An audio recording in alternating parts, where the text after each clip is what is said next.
Um, right, let's begin. This is really great. So, really, on behalf of everyone at Results UK who's been working so very hard on creating what I'm sure is going to be a totally fabulous weekend, I really want to give you a warm welcome to the Results National Conference 2020. My name's Aaron Oxley, and I'm the Executive Director of Results UK, if we haven't had a chance to meet. I was actually going to start with a joke. You know, a funny thing happened to me on the way to the conference today, but actually all I did was walk from the kitchen into the lounge room, which brings me to saying the obvious, that we're all meeting on Zoom. I'm sure everyone's getting to be an old hand at Zoom by now, but just in case this particular technology is new to you, just wanted to touch on a couple of things that'll make today and tomorrow easier for everyone. Staff are managing the sessions to maximize everyone's experience, so do keep your line muted until we come to the questions and answer sessions and interactive parts. If you've dialed in by phone and your phone doesn't have a mute button, you can use *6 to do that. And just one last thing to note, if there's a lot of background noise coming down your line and you haven't muted, the staff may step in and mute you, so apologies in advance for that, but we want to make sure that everyone can hear properly and enjoy the conference. If you want to unmute during the Q&A, you'll need to raise your hand using the raise hand function or put a question in the chat box. We'll come to you. If you're having any technical issues, please contact the hosts privately in the chat box. If you hit participants, you can see the hosts are all listed at the top there. You can click on their names and then type a chat. It'll go straight to them. You can also text Naveed. He's on 07906 66 2571. And if you missed writing down that number, don't worry. It's on the top of page 2 of your conference pack under the heading of support. So you can go and grab it from there. Now, I'm sure as you've been planning your weekend, you'll of course seen that we've got a shorter and more cut down agenda this year, rather than the full 2 days of national conference that we would normally do. Hopefully you can all appreciate that we decided that staring at a screen for 2 full days really wasn't going to be much fun, no matter how compelling we made the speakers in the sessions. So we have to recognize that a lot of the benefit of the conference is meeting people during the breaks, chatting, reconnecting, strategizing, throwing ideas around. It's really hard to replicate this over Zoom, and we're really sorry that we can't do that quite the same way. But we have tried our best to make it the couple of days as interactive as possible. There's some breakout sessions, a networking session on Sunday afternoon. That's called Advocates Tea Time on your agenda. And I have to be honest, I might not be having tea. I might be having something a little colder. But that means we can hopefully tackle each session that we do have with some real intensity. I'm certainly really looking forward to it. Because of the format this year, there's also one other important change that I need to mention, both because of COVID and because the new department, the FCDO, Foreign, Commonwealth and Development Office, having only just started. There's quite a lot of internal rearranging and changes happening in FCDO. It's been a very difficult time to organise meetings with civil servants and parliamentarians. However, we have managed to get a meeting with a senior civil servant, a woman, Susan Eldon. She works on vaccination. We're meeting her on Monday at 3 p.m. That's when we'd normally be in Whitehall and Westminster. And we've also managed to secure a meeting with Chris Law MP, SNP spokesperson on international development, on Wednesday at 2:30 p.m. We're also hoping to have some other meetings off the back of our conference later on in the month and in October, for example, with the nutrition team, and hopefully something around World Food Day, as that's coming up on the 16th of October. So again, apologies, that's been quite hard to arrange this year, so please do bear with us. If you're interested in attending either of those 2 meetings, please do one of 3 things. If you filled out the poll saying you're available at one of these times, we'll contact you with details of the meeting and also a pre-meeting briefing session, which we would normally have in our Vauxhall offices. And the poll is going to go down into the chat box just now. The second thing you can do if you're interested in coming is to text Naveed. Again, his phone number is in your joining pack under the heading of support at the top of page 2. And thirdly, you could also just turn up to the Sunday briefing session, which is tomorrow, where we're going to be going through these meetings. It's from 5:30 to 5:45. That's again listed in your conference pack, and that's going to be on the same Zoom line. So just you can join then. So anyone who's been around Results for a while will know we're always interested in working with other organizations that share our mission. So it's really great when we can make introductions for you all and get you connected into other ways to learn about development issues and to take action on them. So in addition to the meetings that we've got organized, we've also been told about a couple of events that should be of interest to all of you. We're going to share some links to those in the chat box too. And so please feel free to register for them as well if you find them of interest. The first one has a title that's long enough, I'm going to take a breath for it. It is, what impact has COVID-19 had on progress towards the Sustainable Development Goals? It's the all-party parliamentary group on the Sustainable Development Goals launch of their new report on COVID-19 and the Sustainable Development Goals. Now that's co-hosted by the APPG for the UN Global Goals for Sustainable Development, by the UK's development sector apex body, BOND, and by Project Everyone. And that's from 2 until 3:15 this coming Monday in a couple of days' time. And the link for that is going to pop up in the chat box in just a second. The second event is on education, for those of you that are really interested in that. It's been put on by Education Cannot Wait, and it's a global high-level advocacy discussion. And the title of that event is The Future of Education is Here for Those Left Furthest Behind. And that's on Thursday, this coming Thursday in the morning from 9 until 10:30 Eastern. So that's actually happening in America. So that's at 2 in the afternoon here. And it's a side event to the United Nations General Assembly that's happening. And we're putting the link for you to register for that into the chat box as well.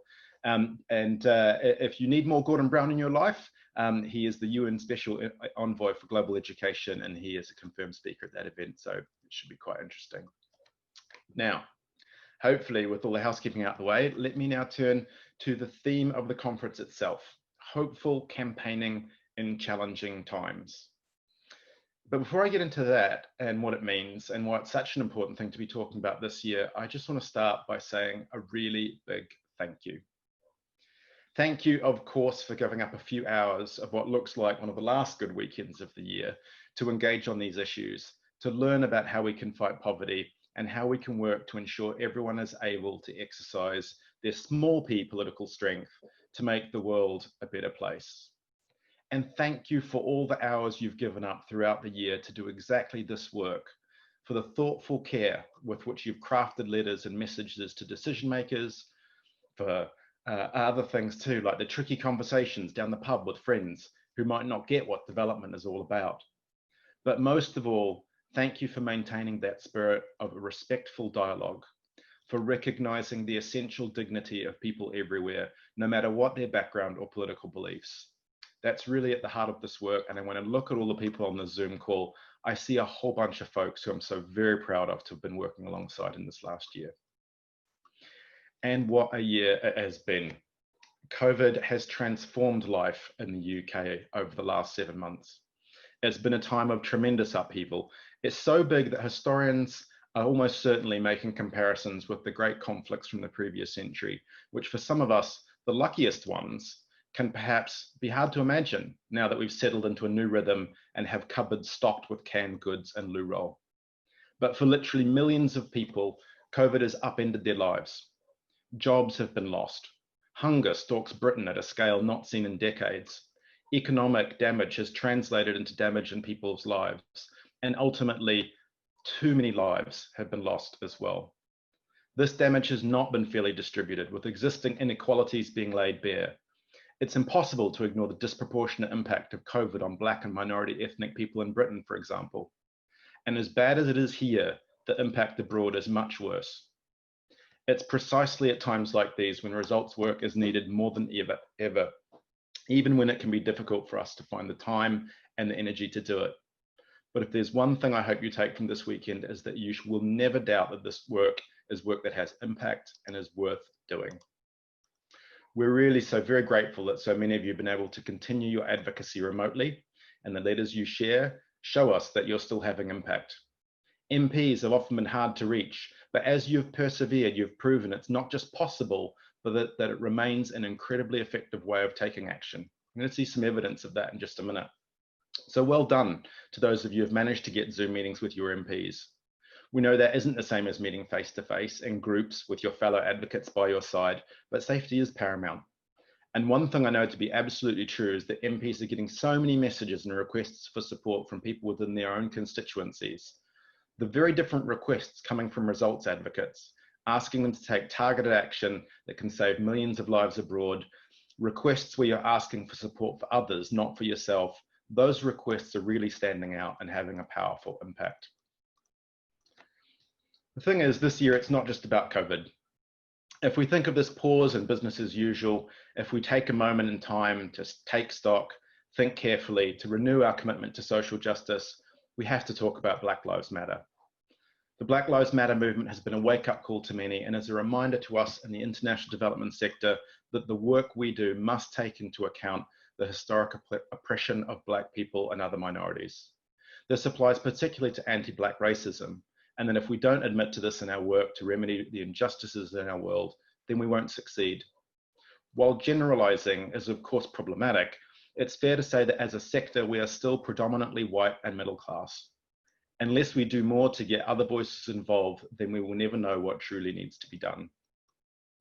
At Results, we have committed to working on this, and this includes a number of elements: better representation in our network and in our staff body, better understanding of issues around race and oppression, working increasingly in equal partnerships with Southern organisations, and looking at the issues we work on from a perspective of race. How do policies and practices need to change to recognise historic and ongoing racism and oppression? We've already begun to take action and continuing to develop our action plan on these issues with really strong and helpful support from our Board of Trustees. I want to give a special shout out to the Results Brighton group, who wrote an excellent blog post on the issue of white saviorism that went up earlier this week, with a link going up in the chat box just now. It's so encouraging and heartening to see our network grappling with these important and absolutely critical ideas and incorporating them more explicitly into our thinking and action. You're going to be seeing a lot more of this from Results. Now, my opening remarks wouldn't be complete without taking a moment to reflect back on some of the powerful successes we've collectively achieved over the last year.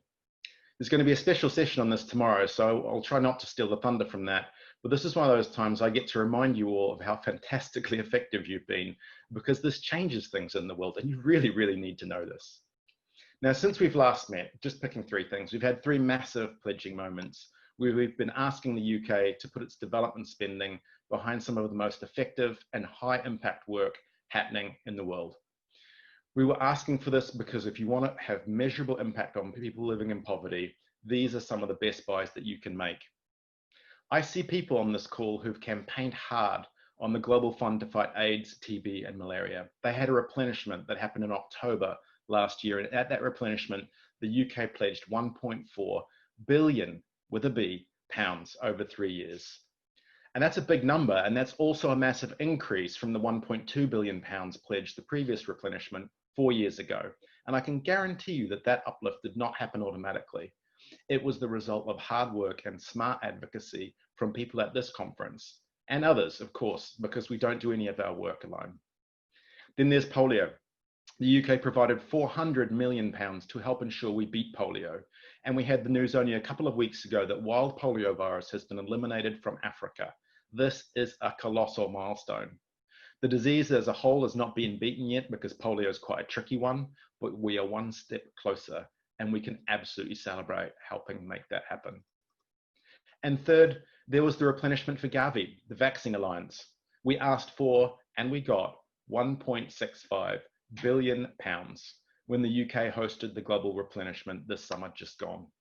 COVID didn't stop the UK and the world from stepping up. And I know for a fact that pressure from the UK public made a difference to that announcement. And there's more, with policy victories and pressure coming on nutrition and so many other campaigning areas. Too many to talk about now. But just never doubt that this all turns into lives saved, human misery averted, and human dignity preserved and restored. With the new Foreign, Commonwealth and Development Office formed, it's a really challenging time for development in the UK. And I think it's very clear to me that results advocates are right at the forefront of making sure that the new department is going to continue as much of DFID's good work as it possibly can. And I think nothing shows this more powerfully than the short video we're just going to show you. So I'm going to pause my remarks for a second, and we're going to get a great video. Tech people, please take it away. Morrison. Thank you, Madam Deputy Speaker. I was delighted recently to visit my local Stork Valley branch of Results UK. Would my right honourable friend join me in assuring this group of passionate and compassionate people that, for the reasons he's outlined today, that these changes will only enhance our commitment and efficacy in alleviating poverty, providing better healthcare, sanitation, water and education across the developing world? Secretary of State. I thank my honourable friend, pay tribute to the work of her and her constituents in championing this case, and I think particularly around public health outcomes, it's a very good illustration of where aid and development policy has got very clear, measurable, deliverable results, which is not just good for the countries within which we operate. We've seen the impact in reducing the blight and eliminating the blight of polio, and there are other areas where we can focus just as well. And I think that is not just a moral responsibility, although I'm impressed with the passion with which she spoke, but also something that directly affects the people of this country. Hopefully everybody had a chance to watch that. I am just incredibly proud. That was the first time Dominic Raab has been up at the dispatch box with his new hat on. The very day after the new Foreign, Commonwealth and Development Office was created, and the Results Stork Valley Group got their MP to put the Foreign Secretary right on the spot. It is really clear that our whole network is continuing to get noticed. Meetings with MPs are happening around the country, steady stream of letters into the government, which are mostly getting responses. And we are making it really clear that continuing a global poverty focus is essential. I think what is really powerful about this video, not only is that Stork Valley Results Group was completely on their MP and gave them something very, very powerful to do in Parliament, which is, you know, the hallmark of how we work, and speaks to the relationship they've built with Julie Marston. Dominic Raab had to turn and look over his shoulder to answer that question. He wasn't being put on the spot by the opposition, he was being put on the spot by his parliamentary colleagues and allies. And I think this really, really speaks to the way that Results works. We really meet people where they are, and we will work with anybody that shares our goal of ending global poverty. And really, thinking about how often Dominic Raab is going to need to look over his shoulder to answer questions from his parliamentary allies in the next few years, that is going to be an essential part of making sure that development stays on the agenda as his new department. We have to have hope, resilience and togetherness as we continue to press the case there. And I think, you know, this really is one of the major hallmarks of our advocacy, to keep a positive approach to people across the whole political spectrum who share our aims. This is baked into our mission statement. Now, if you remember, we work to create the public and political will to end poverty, and to empower people to exercise their personal and political power for change. And the second half of that mission applies to everyone. That means we always aim to treat people as people like us, with their own hopes, dreams, and fears. That includes politicians. So we always need to be thoughtful about how we communicate with others and respect our common dignity. In challenging times, there's a big incentive to retrench and shout at people who seem to disagree with others, but we know we have more in common with them than sometimes we think. And if we know we want to have a positive impact, then we need to be asking ourselves, how will those messages be received? How would I feel if I were communicated to about these issues? What would I need to hear to feel included? Now, on Sunday afternoon, we've got a session specifically addressing this from an expert in the field, Sarah Corbett of the Craftivist Collective. You should have received a pack in the post or by PDF in advance. If you haven't, then let us know and we'll send you one by email quickly. That's a necessary part of the session and you'll need to fully participate. And I think I'm going to wrap up my remarks now, ending again with a thank you for everything that you've done. And just so very, very pleased that you're joining us this weekend, and really hoping that we're going to have an absolutely fabulous conference together.